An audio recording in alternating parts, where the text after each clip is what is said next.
What's going on, YouTube? It is Wednesday, the 5th of November. Back with a hunting video. Didn't work from over there. Back with a hunting video. Got a buck last night. Got a few videos on it. Been out a lot. A lot going on in the world right now. Me personally, real quick update. Done with my internship at the local bank as a project manager. That is looking promising in the new year. So I kind of have like 2 months off. So it might be a lot of videos.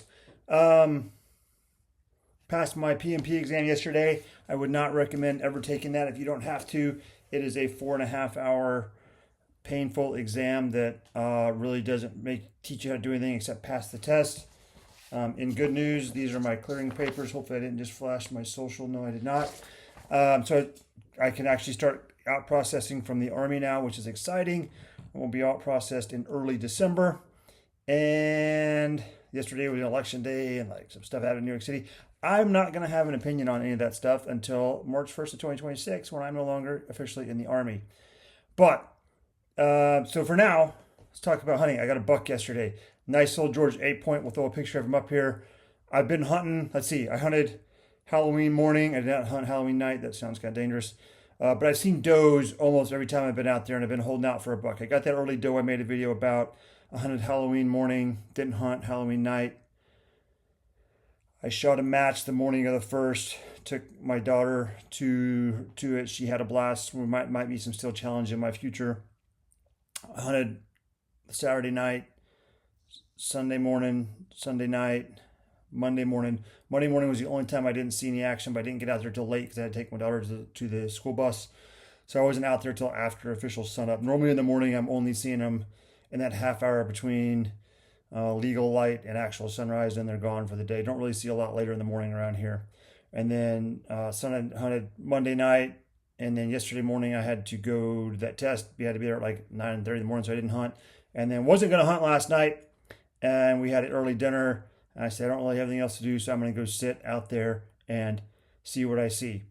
20 minutes in, dude walks out in front of me. So we'll see what we got in here for some video, and be back in a sec. Video of a doe right here. This is not the doe, and this is actually morning. I can see it off what you can see. But the buck I saw, this doe here is right about this berm's 75 yards from where I sit. So this doe is right about 70 yards.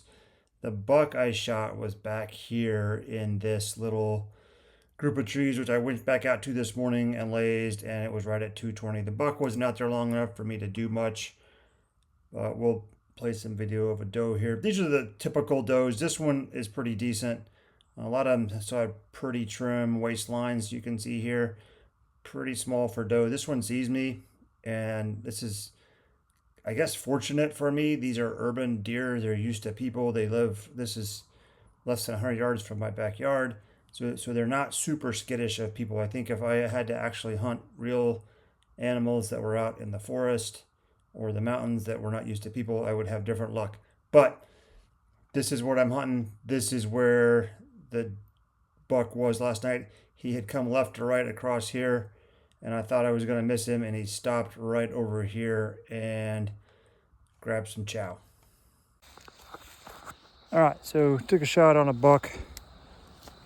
This is 200, 200-ish. He was right out here in this. There's deer tracks all over this, and he went in there. So go see if we can find him. If I got him, I think it's probably a low lung shot. I shot him out here before, and they go in a ways. So we'll see if I can find him. So as I said right there, this is a pretty normal spot for me to see bucks. The gas line company came through this year and cleared all that out. So normally I can't see all the way to that creek, but I can this year. It's pretty nice. Normally I'm out there, I borrow the neighbor's tractor and go out there and knock it down, and I hunt that. Common for these deer to go 100 or so yards after I shoot them. I did not have a great sight picture on this one. I did not mentally put dope in and hold or anything like that. I put the crosshair of my rifle on like right behind his shoulder, and that should have had a 0.6-ish hold. So I knew by the time I got there, I walked down there and I had time to process. I knew if I hit him, it was low. He was not there. I had walked out there previously, looked for him, walked back to the house, put the rifle down, unloaded it, grabbed the four-wheeler, and I had just driven the four-wheeler out there. Next video, I found the deer really fast. Super weird with these deer. That is probably my one complaint about these Hornady. They killed the deer. All right, at the end of the day, they killed the deer. Lots of arguments about how that happens. I don't see a lot of blood. Zero blood out there at the impact site. Did not find a drop of anything until I found the deer. Well, that's a first. Four-wheelers right there. Right there, so we're 20, 30 yards. So he ran into the creek and died. So I probably ought to get him out of there. Yep, so that's a dead deer right there. We'll put his headshot up here. I think they call him different stuff in different parts of the country. He's got 4 on each side. So in Georgia, we call that an 8. The county I'm in, that is the minimum. That's the minimum side. They have to have 4 on one side or have a 15-inch spread. So that is the minimum size for the buck. So I got a little lucky because I didn't get a good look at his rack before I shot him. But the fact that I could see his rack from what ended up being 220 yards away as he ran across, I figured he had a good rack. I'll put a still picture back up here of him in the creek. So that little spot of blood you can see there, that's the exit. I shot him in the right side. I never found the entrance. I never found it. I pulled him out. The neighbors came over while I gutted him. The neighbor boys came over and watched me gut him because their dad just pays $15 to have the local processor do it. It might be worth $15 not to have to do that. But then they make fun of you when you leave. So I do it myself because I know they're talking about me. So yeah, so that there's the exit. What I think happened, I think the deer that went through the shoulder, or kind of maybe the humerus. I think it's the elbow right below there. I think what happened was that deer took off running, and when it stepped down into that creek to cross it, I think its front legs gave away and it fell in. And the entrance wound is down in the water. There's always a lot of blood in the chest cavity. It was a little soupier than normal, so I think some water got pulled in, and I think he died real quick. I ended up gutting him right behind the house, which I don't normally do. I normally gut him out there kind of where they are, but because the neighbors came over, I did. And the gut pile didn't get touched last night, which was odd because I saw coyotes the last couple of days I was out there, but I didn't see them long enough to get a shot on them.